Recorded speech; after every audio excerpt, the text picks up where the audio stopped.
Friends, आप सबका स्वागत है आपके अपने यूट्यूब चैनल फार्मा एमसीक्यू में। तो बच्चों, क्या देखिए मैं आप लोगों के लिए वही 80 क्वेश्चन हम लोग डिस्कस करें ना, जो हमारे सभी अपकमिंग गवर्नमेंट फार्मासिस्ट के जितने भी एग्जाम्स हों। आपका एम्स का कॉमन रिक्रूटमेंट एग्जामिनेशन है बच्चों, रेलवे है, डीएसएसबी आप लोगों का, और आईटीबीपी, सीआरपीएफ सभी के लिए। बाकी स्टेट के डिफरेंट जितने भी एग्जामिनेशन है ना। गुजरात में, छत्तीसगढ़ में सीजी व्यापम का आपका एग्जामिनेशन है, महाराष्ट्र में, ओके। बाकी राजस्थान, जितने भी हमारे एमपी में फार्मासिस्ट का एग्ज़ाम होना है, जितने भी आपके अपकमिंग एग्जामिनेशंस होने हैं, तमिलनाडु में एमआरबी फार्मासिस्ट, आपके सभी एग्ज़ाम के लिए सीरीज सच्ची बता रही हूँ, बहुत ज़्यादा इंपॉर्टेंट होने वाली है।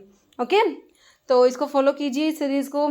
ओके, और अभी जो आप लोगों की फार्मा एमसीक्यू की जो मोबाइल एप्लीकेशन है, आप लोगों की फार्मा एमसीक्यू ऐप है, जिसे आप प्ले स्टोर से डाउनलोड कर सकते हो। वीडियो के डिस्क्रिप्शन बॉक्स में आपकी लिंक भी है, जहां पर आपको टेस्ट सीरीज मिल जाती हैं और डिफरेंट कोर्सेज भी हैं, तो ऐप पे विजिट कीजिएगा। अभी क्वेश्चन देखिए, deficiency of enzyme called branched chain alpha keto acid dehydrogenase, है ना। तो कह रहे हैं ये एंजाइम है, इसकी डेफिशिएंसी हो रखी है। भाई तुम्हारे एंजाइम का क्या नाम दे रखा है, देखो, है ना। कौन सा एंजाइम है? Branched chain alpha keto acid dehydrogenase. तो इसकी डेफिशिएंसी से कह रहे हैं cause buildup of amino acid in the body. तो इस एंजाइम की डेफिशिएंसी हो गई तो क्या हो जाएगा बच्चों, जो हमारी बॉडी में अमीनो एसिड्स का बिल्डअप हो जाएगा एंड नर्व डैमेज हो जाएगा, रिजल्ट्स द डिजीज। तो कौन सा डिजीज है ये, है ना। तो एंजाइम की कौन सी की डेफिशिएंसी हो रखी है बच्चों? Branched chain alpha keto acid dehydrogenase की। तो ये कौन सा डिजीज है? Gaucher disease, phenylketonuria, Fabry या मैपल सिरप। तो मेरे बच्चों ये मैपल सिरप डिजीज होता है ना। मैपल सिरप डिजीज होता है, ब्रांच्ड चेन अमीनो एसिड, है ना, उनकी वजह से होता है। कौन कौन से ब्रांच्ड चेन अमीनो एसिड्स में? Valine, leucine, isoleucine. तुम्हें पता होना चाहिए कौन से ब्रांच्ड चेन अमीनो एसिड, कौन से? वेलाइन, ल्यूसिन, आइसोल्यूसिन, है ना। तो इसमें कौन सा एंजाइम डेफिशिएंट हो रहा है? Branched chain alpha keto acid dehydrogenase enzyme deficient हो रहा है, ठीक है। देखो मैपल सिरप जो ये होता है, पूरा नाम इसका मैपल सिरप यूरिन डिजीज। ये एक जेनेटिक डिसऑर्डर है। क्या है बच्चों? ये जेनेटिक डिसऑर्डर होता है। Occur when the body can not properly break down 3 branched chain amino acids को बॉडी ब्रेक डाउन नहीं कर पाती। वेलाइन, ल्यूसिन, आइसोल्यूसिन्स जो हमारे होते हैं, क्यों? क्योंकि हमारे बॉडी में डेफिशिएंसी हो गई, branched chain alpha keto acid dehydrogenase की डेफिशिएंसी हो गई, जिसकी वजह से हमारी बॉडी ये जो ब्रांच्ड चेन अमीनो एसिड को ब्रेक मतलब इनको तोड़ नहीं पा रही, जिसकी वजह से क्या होता है, ये एक्यूमुलेट हो जाते हैं, है ना। एक्यूमुलेशन हो जाएगा ब्लड में और यूरिन में, जिससे कि न्यूरोलॉजिकल डैमेज हो जाता है। और ये पूरा का पूरा आपका कौन सा डिजीज़ होता है बच्चों? मैपल सिरप यूरिन डिजीज इसको बोलेंगे, maple syrup. Okay, due to defect in the, ये एंजाइम डेफिशिएंट हो रहा है। और किसका ब्रेकडाउन नहीं हो रहा? आपके ब्रांच्ड चेन अमीनो एसिड का ब्रेकडाउन नहीं हो रहा। ओके, चलो भाई नेक्स्ट देखो, ओड पेयर बताना है, कौन सा ओड है इसमें से? टोपो आइसोमेर, 2 टोपोसाइड। देखो आपके जो ये एंटी कैंसर जो ड्रग पढ़ते हो ना, तो उसमें यही टोपोसाइड, टिनोपोसाइड आते हैं आपके, टोपोटिकैन, इरिनोटिकैन। तो इनके मैकेनिज्म है कौन कहाँ पर एक्ट कर रहे हैं? तो देखो टोपोसाइड और टिनोपोसाइड तो टोपोआइसोमेरेज 2 पे काम करते हैं, और टोपोटिकैन, इरिनोटिकैन टोपोआइसोमेरेज 1 पे काम करते हैं, आपने पढ़ा है ना। टोपोआइसोमेरेज 3 वाला जो है यही गलत हो गया, ओड हो गया, बाकी तीनों सही है। सेलेक्टिव कोक्स 2 में मेरे बच्चों को पता है कॉक्सिब वाली ड्रग आती है, तो ऑप्शन बी में हमें दिया है कॉक्सिब, है ना। कॉक्सिब वाले होते हैं सेलेक्टिव कोक्स 2 इनिबिटर्स होते हैं। किटोरोलैक एनसेट्स में पढ़ते हो, पायरोलो डेरिवेटिव होते हैं। इंडोमिथासिन में इंडोल रिंग है बच्चों, याद रखना है ना। नाप्रोक्सन, आइबुप्रोफन, फ्लोरबिप्रोफन, कीटोप्रोफन और नाप्रोक्सन, ये प्रोपियोनिक एसिड डेरिवेटिव होते हैं।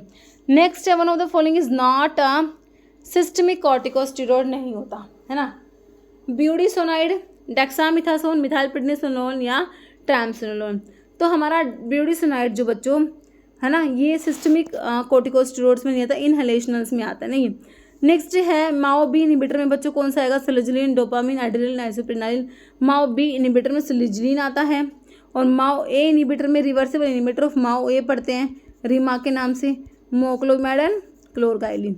ओके, नेक्स्ट है gelatin use in manufacturing of capsule is obtained from collagen. तो जेलेटिन जो यूज होता है बच्चों कैप्सूल्स की मैन्युफैक्चरिंग में, वो कोलाजन से ऑब्टेन होता है बाय हाइड्रोलिसिस, डिकार्बोक्सिलेशन, एस्टाइलेशन और कॉन्जुगेशन।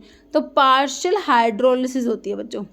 ओके, ऑप्शन आपका ए करेक्ट हो जाएगा। In the preparation of smallpox vaccine drying process use करेंगे कौन सा? Spray drying, vacuum drying, drum drying, freeze drying, है ना। तो आपका स्मॉल पॉक्स वैक्सीन की प्रेपरेशन में जो ड्राइंग प्रोसेस है बच्चों, दैट इज़ फ्रीज ड्राइंग, जिसे आप लाइफलाइजेशन, सब्लिमेशन ड्राइंग भी बोलते हो। सॉलिड से डायरेक्ट गैस की फॉर्मेशन होती है without intermediate formation of liquid, है ना। तो फ्रीज ड्राइंग कह रहे हैं most suitable method for drying smallpox vaccine as it preserves the vaccine की stability and effectiveness by removing water, है ना, through sublimation at low temperature and pressure. कह रहा phenomena of increase the solubility of weak electrolyte.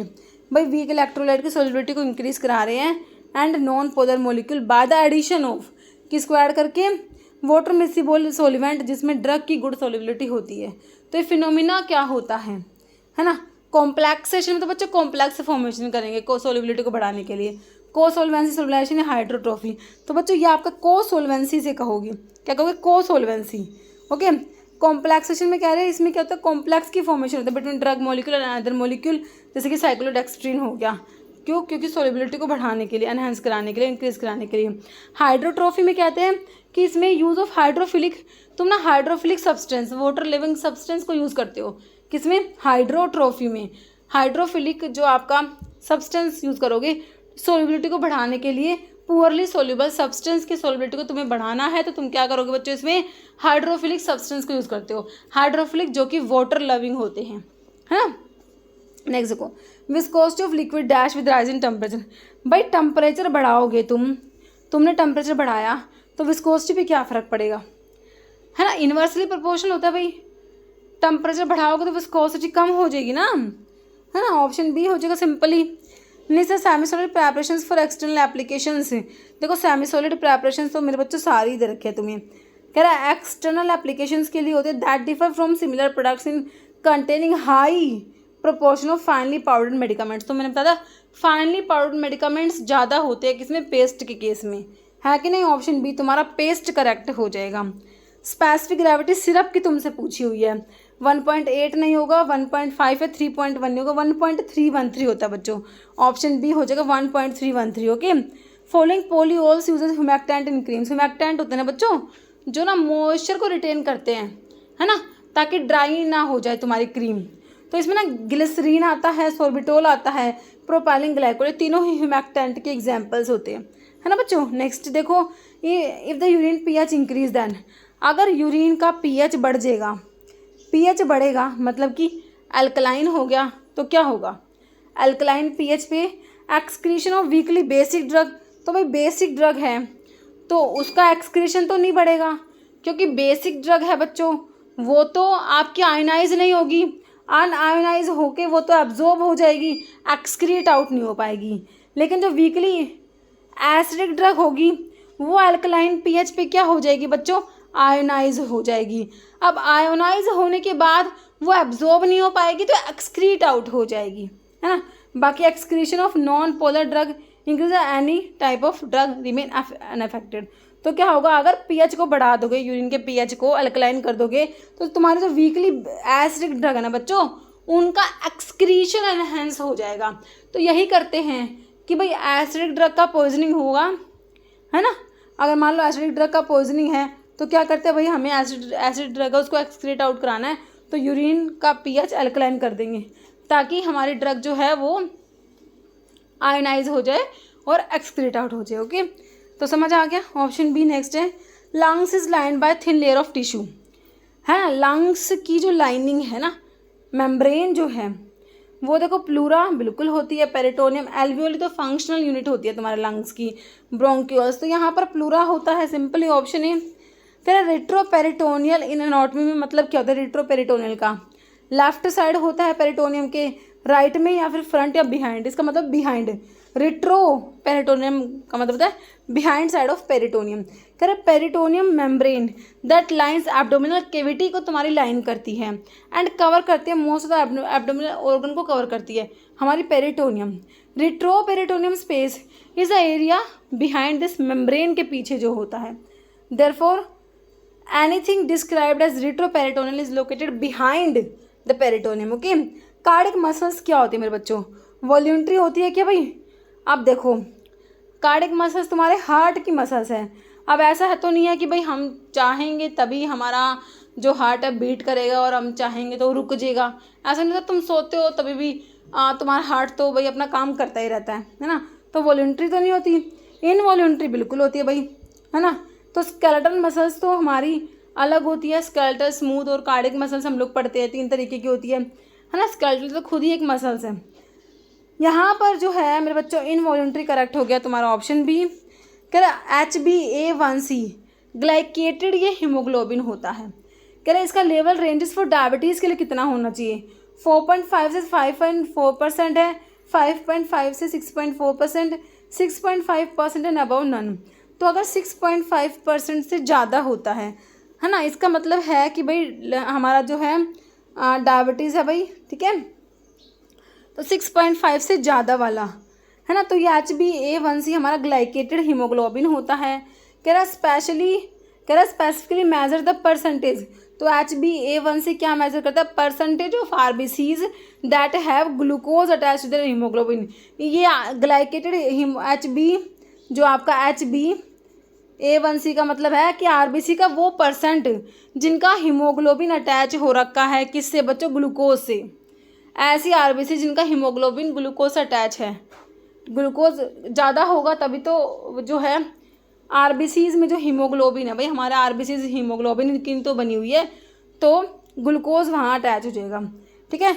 तो कह रहा है अगर 5.7 से 6.4% तक होता है आपका HbA1c की वैल्यू, इसका मतलब है प्री डायबिटीज़ है। 5.7 से 6.4% तक। थोड़ा बहुत ही हल्का फुल्का वेरिएशन आपको अलग अलग सोर्सेज में मिल जाएगा, अलग अलग बुक्स में, हाँ, थोड़ा बहुत वेरिएशन मिल जाता है। 6.5 और हायर का मतलब है भाई टाइप 2 डायबिटीज़ है हमें, मतलब डायबिटीज़ है टाइप 2 टाइप 1, और नॉर्मल जो होते हैं बच्चों उनमें 5.7 से कम होना चाहिए, मतलब कि जो नॉन डायबिटिक होते हैं। Okay, pigment responsible for light yellow to pale cultivation of urine, मतलब कि यूरिन का बच्चा जो कलर होता है ना, कलर की बात है ये, लाइट येलो से जो पेल कलर होता है यूरिन का, उसके लिए कौन सा पिगमेंट रेस्पॉन्सिबल होता है? बिलीरुबिन होता है, यूरोबिलिन होता है, बिलीवर्डिन होता है या नन? तो urobilin it is a pigment which is responsible for light yellow to pale colour of the urine. ये कलर होगा, यहाँ पर कल्टिवेशन नहीं होगा, कलर होगा। ओके, यूरोबिलिन बच्चों पिगमेंट है ना, light yellow to pale colour of the urine के लिए पिगमेंट रेस्पॉन्सिबल होता है यूरोबिलिन, इसको यूरोक्रोम भी कहते हैं। यूरोबिलिन कह रहा है ब्रेक डाउन प्रोडक्ट है बिलीरुबिन का। तो देखो हमारे जो RBCs होती है ना, देखो इसमें लिखा हुआ है बिलीरुबिन का ब्रेक डाउन प्रोडक्ट होता है urobilin, pigment derive from the break down of RBCs। RBC के ब्रेक डाउन से बनता है बच्चों हमारा, पहले तो बनता है बिलीवर्डिन, फिर बिलीरुबिन बनता है, फिर बिलीरुबिन का ब्रेकडाउन प्रोडक्ट आपका यूरोबिलिन है। कह रहे हैं यही बोल रहे हैं, कह रहे जब बिलीरुबिन एंटर करेगा इंटेस्टाइन में, सम ऑफ इट्स इसका कुछ भाग कन्वर्ट हो जाएगा यूरोबिलिनोजेंस में, जो कन्वर्ट होता है यूरोबिलिन में, ठीक है।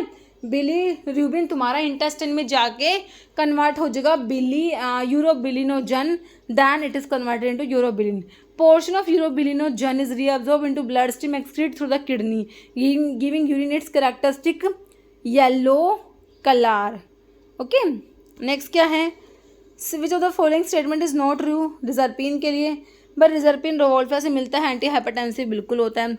इट कैन कॉज डिप्रेशन, भाई डिप्रेशन भी करा देता है ना। ट्रपिनोड तो नहीं होता, पर मेरे बच्चों इंडोल अल्कलोइड्स में आता है। किस में आता है? इंडोल अल्कलोइड्स में। Usually prescribe in combination with thyroid diuretic in treatment of hypertension, या prescribe in dose generally in not more than 0.2 mg पर डे, ज़्यादा डोज नहीं होनी चाहिए, बिल्कुल करेक्ट है।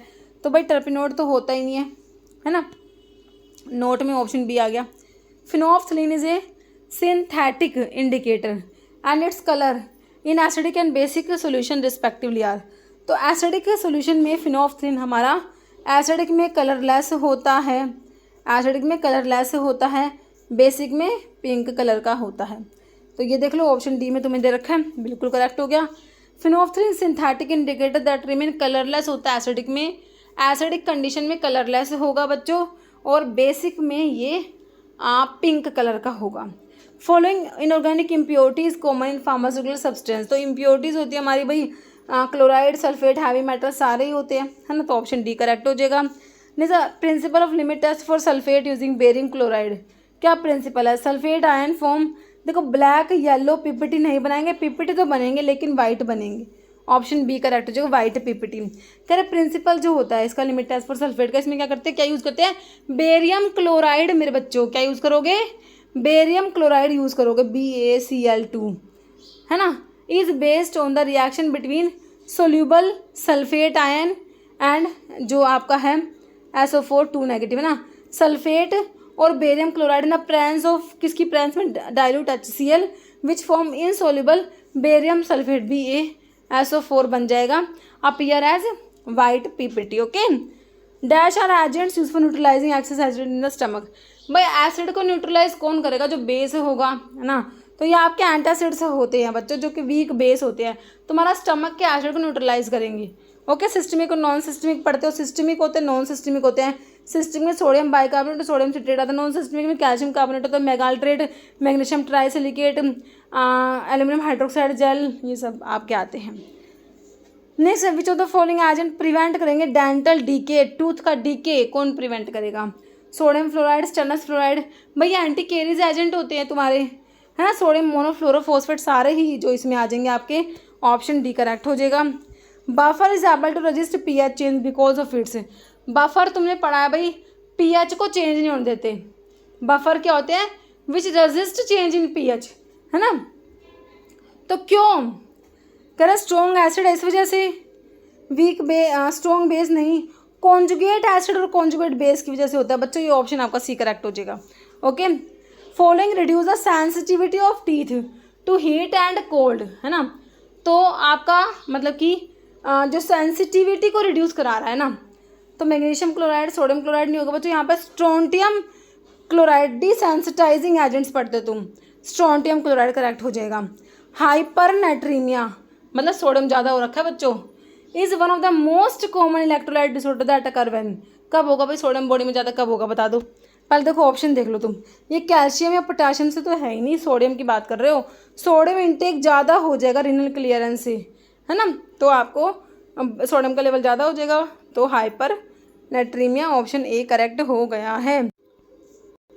Identify the live attenuated vaccine among the following, live vaccine की बात करें बच्चों, लाइव अटेन्यूएटेड, है ना। तो मीजल्स, मम्स, रुबेला लाइव में आते हैं बच्चों, पोलियो का सेबिन वाला लाइव है, साल्क वाला किल्ड है ना, तो सारे ही लाइव में आते हैं। ऑल हो गया। फॉलोइंग स्टेटमेंट रिगार्डिंग अर्हीनियस एसिड के बारे में करेक्ट है भाई। अर्हीनियस एसिड, अर्हीनियस कंसेप्ट जो है, एसिड बेस की डिफरेंट थ्योरीज पढ़ते हो, Arrhenius, Bronsted Lowry, Lewis acid base concept. तो अर्हीनियस थ्योरी के अकॉर्डिंग ये डिसोसिएशन कंसेप्ट भी से कहा जाता है अर्हीनियस कंसेप्ट को। तो एसिड्स जो होते हैं बच्चों H+ आयन डोनेट करते हैं, बेस OH- आयन देंगे। तो एसिड्स जो होते हैं बच्चों डिसोसिएट होंगे, OH- में नहीं होंगे, OH+ तो होता है नहीं, H+ आयन में इन वाटर। तो यहाँ पर बिल्कुल करेक्ट है तुम्हारा ऑप्शन बी। ओके, तो ऑप्शन बी सही हो गया। नेक्स्ट है which organism is used for microbiological acid vitamin B12, तो क्या याद रखोगे? लैक्टोबैसिलस लैचमानी, ऑप्शन बच्चों सी के लिए याद रखना आप लोग। Okay. Concurrent use of many drug during the course of treatment is known as, भाई बहुत सारी ड्रग तुम्हें एक साथ लेनी पड़ रही है ना, जैसे कि कई जो ओल्ड एज के पेशेंट्स होते हैं उनको कई सारी प्रॉब्लम एक साथ हो गई, भाई BP भी है ना, डायबिटीज़ भी है, तो कई सारी प्रॉब्लम एक साथ हो गई, तो बहुत कई ड्रग लेनी पड़ती है साथ में। तो इसको ना ड्रग का ओवरडोज तो नहीं कहोगे, कॉन्ट्राइंडिकेशन में सुपर इन्फेक्शन नहीं कहोगे, इसको तुम क्या कहोगे? पॉलीफार्मेसी कहोगे, है ना, option C. Part of ear not involve in physiology of balance में इन्वॉल्व नहीं होता, ईयर का कौन सा पार्ट है जो बैलेंस की फिजियोलॉजी में इन्वॉल्व नहीं है? कोक्लिया है, वेस्टिब्यूल है, सेमी सर्कुलर कैनाल है, या अट्रिकल है ना। तो जो बैलेंस की फिजियोलॉजी में जो इन्वॉल्व नहीं होता वो आप कोक्लिया होता है। इसका मेन काम बच्चों हियरिंग में होता है। किस में होता है इसका काम? हियरिंग में रिस्पॉन्सिबल होता है, ना कि बैलेंस में। तो बाकी vestibule, semi circular canal, article, ये सब जो होते हैं बैलेंस में इन्वॉल्व होते हैं। तो ऑप्शन ए कोक्लिया हो गया। कह रहे जो इनर ईयर तुम्हारा जो ईयर होता है ना, आउटर ईयर जिसमें कि पिना आता है ना, उसके बाद मिडिल वाला होता है, इनर ईयर होता है। तो इनर ईयर में 3 सेपरेट रीजन्स होते हैं। एक तो आपका कोक्लिया होता है इनर ईयर में, एक आपका वेस्टिब्यूल होता है और आपके सेमी सर्कुलर कैनाल्स होते हैं। कोक्लिया रिस्पॉन्सिबल है हियरिंग के लिए, वेस्टिब्यूल और सेमी सर्कुलर कैनाल्स आपके बैलेंस के लिए ज़रूरी होते हैं, है ना। कोक्लिया इनर ईयर का पार्ट रिस्पॉन्सिबल फॉर हियरिंग, ये डिटेक्ट करेगा साउंड वाइब्रेशंस को, है ना, और कन्वर्ट करता है उनको इलेक्ट्रिकल सिग्नल्स में, फिर वो ब्रेन के पास भेजे जाते हैं, है ना। आउटर ईयर में पिना ईयर कैनाल आता है, पिना का जो है ओरिकल, पिना को बोलते हैं, साउंड वेव को कलेक्ट करने का काम है, फिर उनको ट्रांसमिट करेगा मिडिल ईयर के पास। मिडिल ईयर में बच्चों आपका टिम्पैनिक कैविटी आता है, 3 ओसिकल्स, मैलिस, इनकस, स्टेपिस आता है। मैलिस आपका हैमर शेप होता है, इनकस एनविल शेप और stapes stirrup shape. Stapes smallest bone भी होती है तुम्हारी बॉडी की। इनर ईयर में आपने पढ़ा cochlea, vestibule, semi circular canals 3 होती हैं, है ना। तो कोक्लिया का हियरिंग में और इन दोनों का वेस्टिब्यूल और आपका सेमी सर्कुलर कैनाल्स का किस में रोल है, बैलेंस में। Okay. Flat bone among the following, flat वाली बोन कौन सी है? फीमर तो भाई तुम्हारी लॉन्ग बोन में चली जाएगी, ह्यूमरस भी लॉन्ग है, sternum is flat, vertebra irregular bones में आएगी। ओके।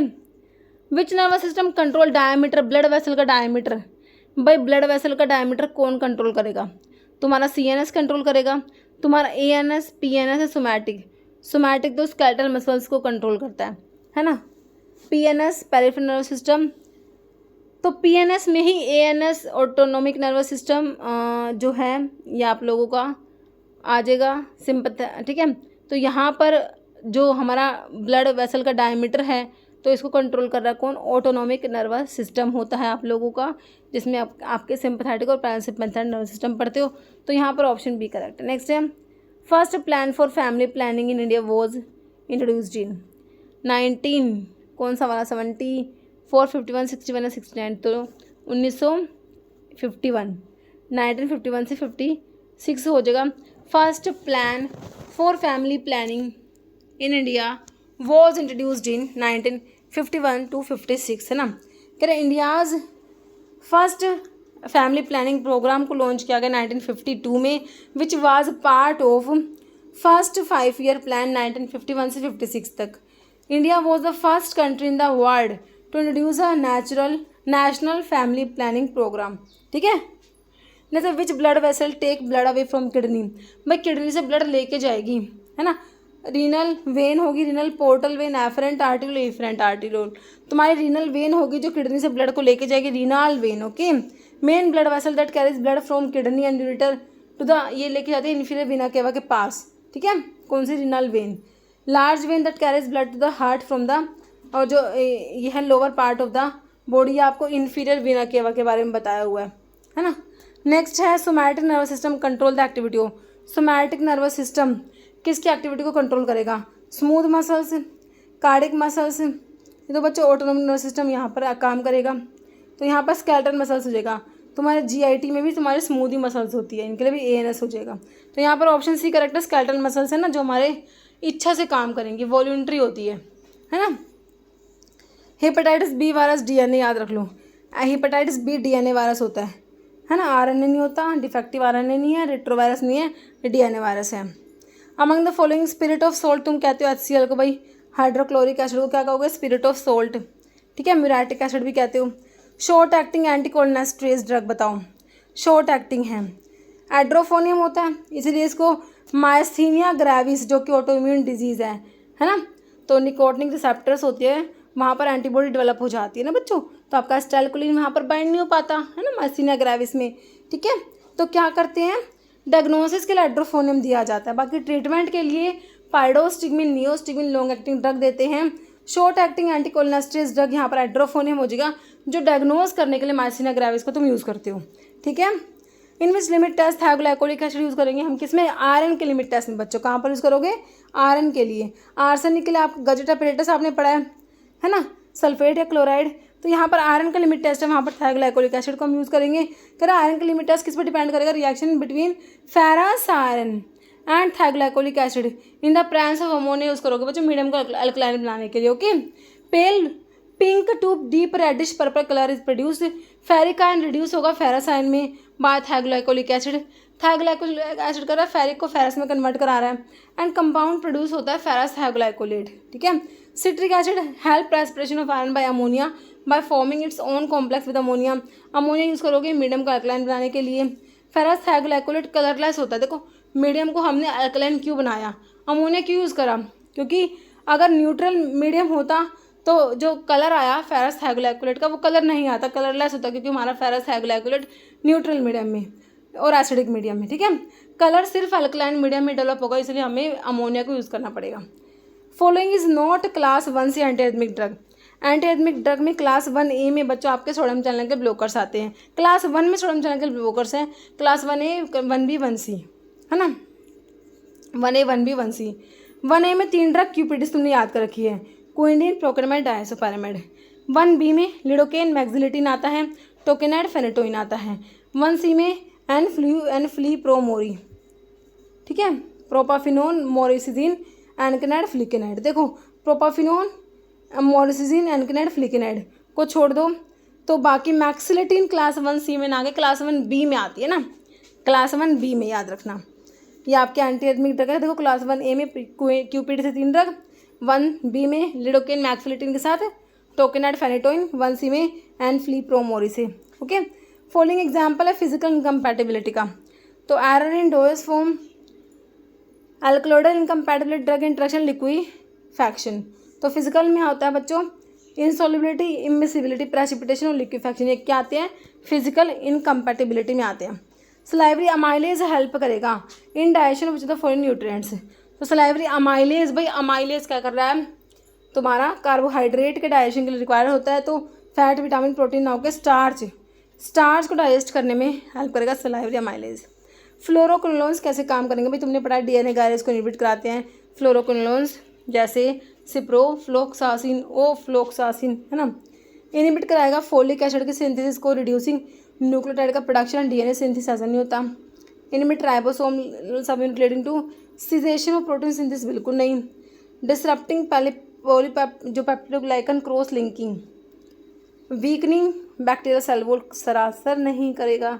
कैसे काम करेगा, इनहिबिट करेगा डीएनए गायरेज को and topoisomerase 4 causing super coiling and fragmentation of bacterial DNA. Okay, option D correct है।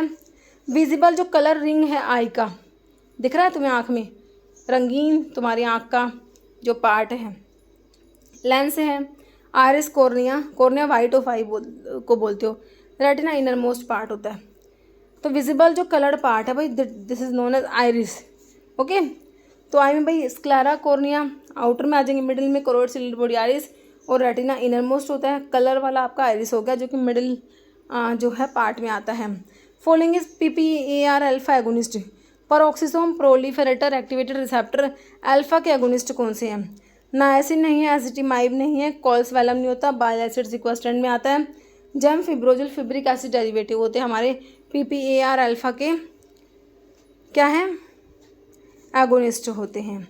ठीक है, तो एंटी हाइपरलिपिडिक ड्रग में पढ़ते हम स्टैटिन्स आते हैं तुम्हारा, HMG कोडाक्टेज इनहिबिटर में स्टैटिन्स आते हैं, बाइल एसिड सिक्वेस्ट्रेंट्स में cholestyramine, colestipol, colesevelam, lipoprotein lipase को एक्टिवेट कराएंगे।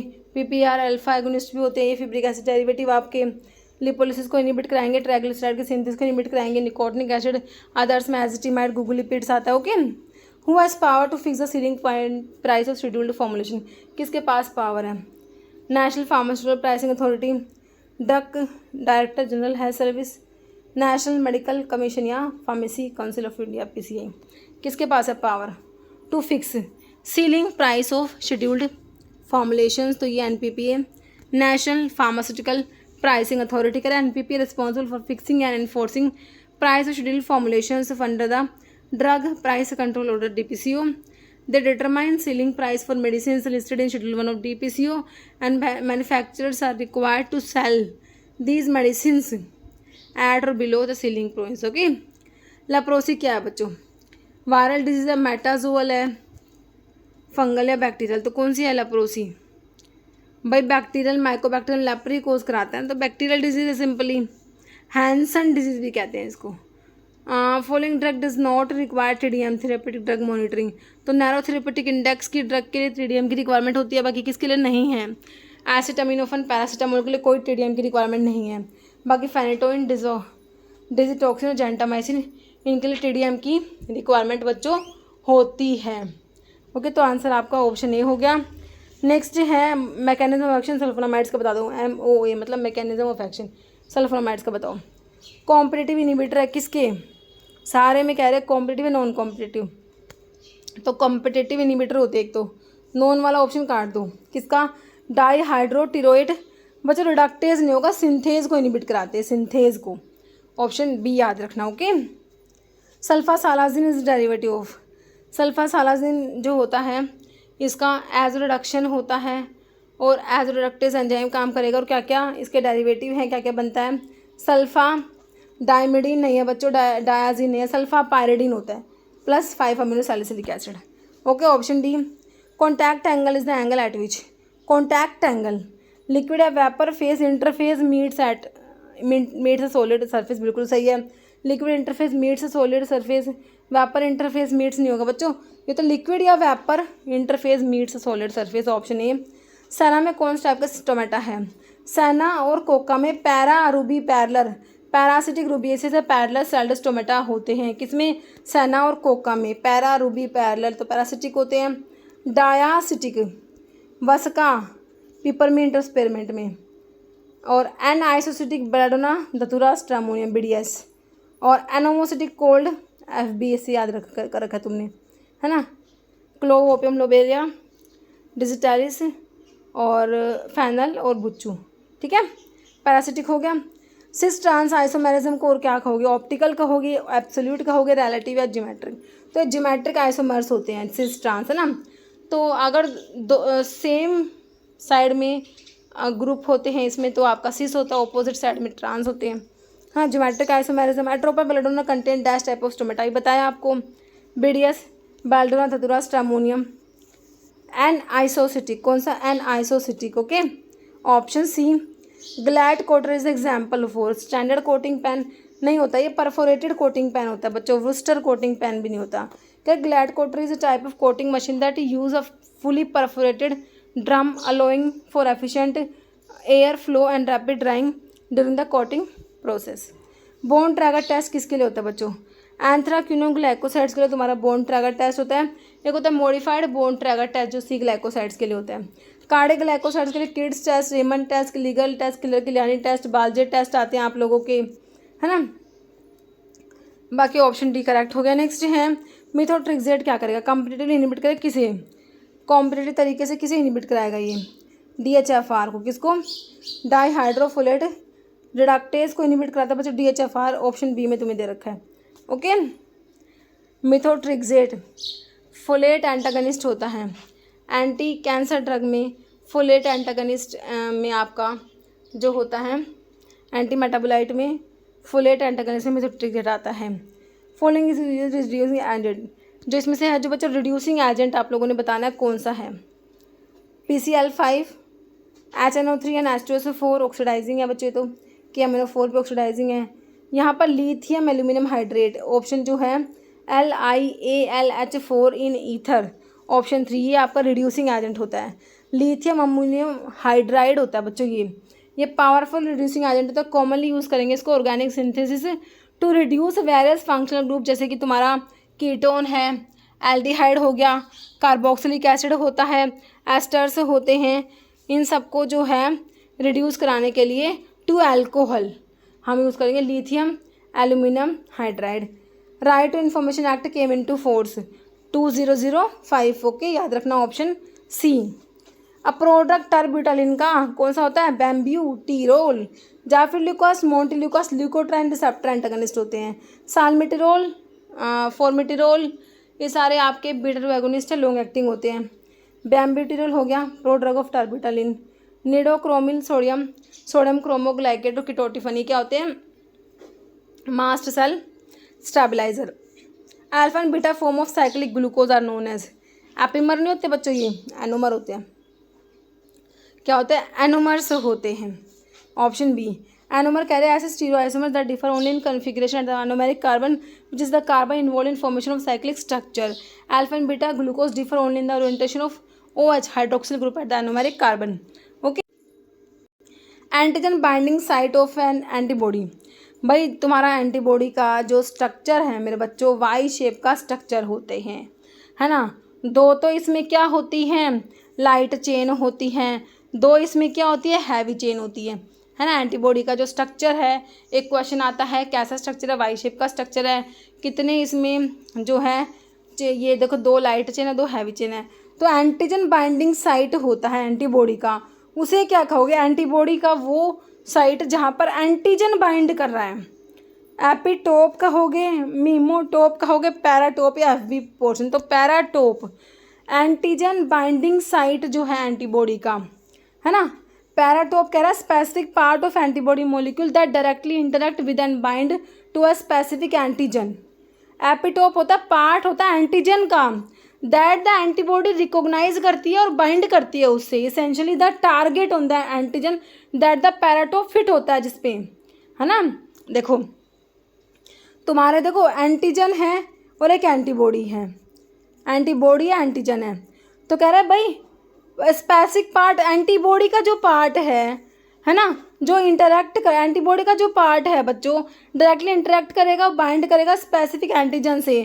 तो एंटीबॉडी का तो पैराटोप पार्ट हो गया, और जो एंटीजन का जो पार्ट है बच्चों, जो दैट द एंटीबॉडी रिकॉग्नाइज कर रही है, बाइंड करती है उसे, essentially target on the antigen and the paratope fit होती है जिसमें। तो ये आपका एपिटोप है ना, ठीक है, समझ आया। मीमोटोप कह रहा है molecule that mimic the structure of epitope को मिमिक करता है जो, and can thus bind to a antibody designed against that epitope. Okay, FB region वो रीजन होता है, फ्रैगमेंट होता है एंटीबॉडी मॉलिक्यूल का that contain antigen binding site जहाँ पर पैराटोप होता है। Okay, correct sequence cell cycle का तुम्हें पता ही है, G1S G2M होता है। क्या होता है बच्चों, G1 होता है, फिर S, फिर G2, फिर M होता है। ओके, रिफाम्पिसिन तो हमें पता ही है क्या करती है, सेल वॉल पे तो एक्ट करने वाले ड्रग में पेनिसिलिन, सिफालोस्पोरिन, बेसिट्रासिन, वैनकोमाइसिन और एक और साइक्लोसिरीन होती है। ये आरएनए के सिंथेसिस को इनिबिट कराती है, डीएनए डिपेंडेंट आरएनए पॉलीमरेज को। बच्चों आरएनए के सिंथेसिस को इनिबिट कराना है इसने, रिफाम्पिसिन ने। न्यूक्लिक एसिड की सिंथेसिस पे काम नहीं कर रही है, क्या कर रही है, हाँ आपका जो है आरएनए की सिंथेसिस को, है ना। वैसे तो आपके ये न्यूक्लिक एसिड ही होते हैं, पर यहाँ पे ऑप्शन भी हो जाएगा, inhibit RNA dependent DNA polymerase. Mycolic acid के सिंथेसिस को आपका आइसोनिक एसिड इनिबिट कराएगा। With following is correct about sibutramine. Anti obesity drug में सिब्यूट्रामिन तुमने पढ़ा होगा। कह रहा है सेंट्रली एक्टिंग सीरोटोनिन नोरएपिनेफ्रिन के रीअपटेक को इनिबिट कराएगी। Adjuvant in treatment of exogenous obesity along with diet and exercise. Withdraw from market due to cardiotoxicity या ओल। तो भाई इसे विड्रॉ कर लिया गया कार्डियोटॉक्सिसिटी की वजह से, सारी बातें सही हैं इसकी, ओल हो जाएगा आंसर सिब्यूट्रामिन का। Centrally acting serotonin norepinephrine reuptake inhibitor होता है, that was used as an adjunct to diet and exercise and treatment of obesity. Okay, but was later withdraw करा लिया गया मार्केट से, क्यों, क्योंकि ये कार्डियक टॉक्सिसिटी करा रहा था। Okay, metformin belong to which the chemical class of anti diabetic drug. Metformin कहाँ था भाई, इंसुलिन की सेंसिटिविटी को इंक्रीज करने वाली ड्रग में, बाइगोनेट्स में, है ना। AMPK के एक्टिवेटर थे तुम्हारे, ठीक है। ये PPAR गामा को एक्टिवेट कराते थे, थाइरोइड डायोन्स, सल्फोनाइलूरिया तुम्हारा जो है इंसुलिन का सिक्रेशन बढ़ाते हैं, अल्फा ग्लूकोसाइडेज इनिबिटर। तो यहाँ पर ऑप्शन ए करेक्ट है। Hemispherical pale area of nail, तो आपके जो नखून है ना बच्चों, नेल्स हैं, तो यहाँ पर देखो एक चांद का जैसा दिखता है नेल्स में ना, पूरे नेल्स से जिसका कलर हल्का हल्का सा होता है, कभी ध्यान से देखना अपने नेल्स को। और मतलब ये जो होता है देखो, जो अंगूठे वाला ना उसमें आपको बिल्कुल साफ दिखेगा, है ना। हेमिस्फेरिकल पेल एरिया जो होता है नेल्स का, तो उसे पता क्या कहते हैं, ल्यूनुला क्यूटिकल नेल बेड मेंटल, तो है ना ये ल्यूनुला बोलते हैं इसको, ऑप्शन ए करेक्ट हो जाएगा। ओके, हार्ट का कॉन्ट्रैक्शन इज इनिशिएटेड बाय, तो ऐसे नोड मत भूलना भाई, तुम्हारे ऐसे नोड को pacemaker of the heart कहते हो। इम्पल्स जनरेट होती है ऐसे नोड से, है ना। राइट साइड में राइट एट्रियम में प्रेजेंट होता है तुम्हारा ऐसे नोड, ठीक है। ऑप्शन सी सही है। Heart contraction is initiated by ऐसे node which is specialized group of cells located in the right atrium of heart. This node acts as heart natural pacemaker, generate करता है electrical impulse को that cause the heart muscle to contract। बच्चों के for CNS penetration which is desired property, भाई CNS में penetrate होने के लिए हमारे ड्रग को लिपिड सोल्यूबल होना पड़ेगा, लिपिड सोल्यूबल होना पड़ेगा, है ना। नेक्स्ट है a drug which undergo significant first pass metabolism होता है, जिसका प्रोप्रानोलोल का होता है, मॉर्फिन, नाइट्रोग्लिसरिन, सभी का बच्चों फर्स्ट पास मेटाबॉलिज्म होता है इनका। प्रिंसिपल केमिकल कौन सा, dill oil, dill, anethum, dill का सोर्स क्या होता है, एनिथम ग्रेम्युलेंस, मेलिफेरस फ्रूट तुम्हारा है डिल। तो इसमें पता क्या होता है, मिरिस्टिसिन और सैफ्रोल तुम्हारे नटमग, मिरिस्टिक का फ्रेग्रेंस, मिरिस्टिक ऐसी फैमिली वाले नटमग में होता है, मिरिस्टिसिन, एलिमिसिन, सैफ्रोल, लिमोनिन तो नहीं होता इसमें। कार्बोन जो है प्रिंसिपल पूछा ना बच्चों, बाकी डी लिमोनिन भी तुम्हारा इसमें प्रेजेंट है, हाँ थोड़ा बहुत जो है डिल में डी लिमोनिन भी था, लेकिन तुमसे प्रिंसिपल पूछा है ना, तो कार्बोन होता है सबसे ज़्यादा, कार्बोन ऑप्शन डी। 43 से 63% तक तुम्हारा कार्बन होता है किसमें, डिल में। विच protein responsible for distribution of basic drug, तो तुम्हें क्या बताया, एसिडिक ड्रग बाइंड होगी एल्ब्यूमिन से, basic drug alpha 1 acid glycoprotein से। तो भाई बेसिक ड्रग बाइंड हो रही है अल्फा 1 एसिड ग्लाइकोप्रोटीन से, तो ये ऑप्शन यही करेक्ट हो गया, डिस्ट्रीब्यूशन के लिए यही रिस्पॉन्सिबल है। लिपोप्रोटीन लिपिड्स को भाई डिस्ट्रीब्यूट कराएगा, हीमोग्लोबिन तो भाई आरबीसीज के अंदर ऐसे ऑक्सीजन बाइंड होता है, ठीक है, तो ऑप्शन ए करेक्ट है। Erythromycin act by inhibition of, तो प्रोटीन सिंथेसिस को इमिट कराती है बच्चों, बिल्कुल सिंपल है, ऑप्शन बी हो जाएगा। इरिथ्रोमाइसिन मैक्रोलाइड एंटीबायोटिक में आते हैं, erythromycin, clarithromycin, roxithromycin, azithromycin. Ototoxicity side effect किसका है बच्चों, हमारा जो लूप डायरेटिक में फिरोसिमाइड आता है बच्चों, ये ओटोटॉक्सिटी भी कोज कराता है, याद रखना, है ना। बाकी कैप्रियोमाइसिन, क्लोरामफेनिकोल, एम्पिसिलिन, तो यहाँ पर ऑप्शन ए करेक्ट हो गया। Which of the following is SSRI used as anti depressant, तो SSRI में आपका फ्लोक्सिटिन आता है, fluvoxamine, sertraline, citalopram, escitalopram, paroxetine, तो ये तीनों ही दे रखे हैं ना, तो ऑप्शन डी करेक्ट हो जाएगा। ओके बच्चों, तो इतने क्वेश्चन थे आज की वीडियो में।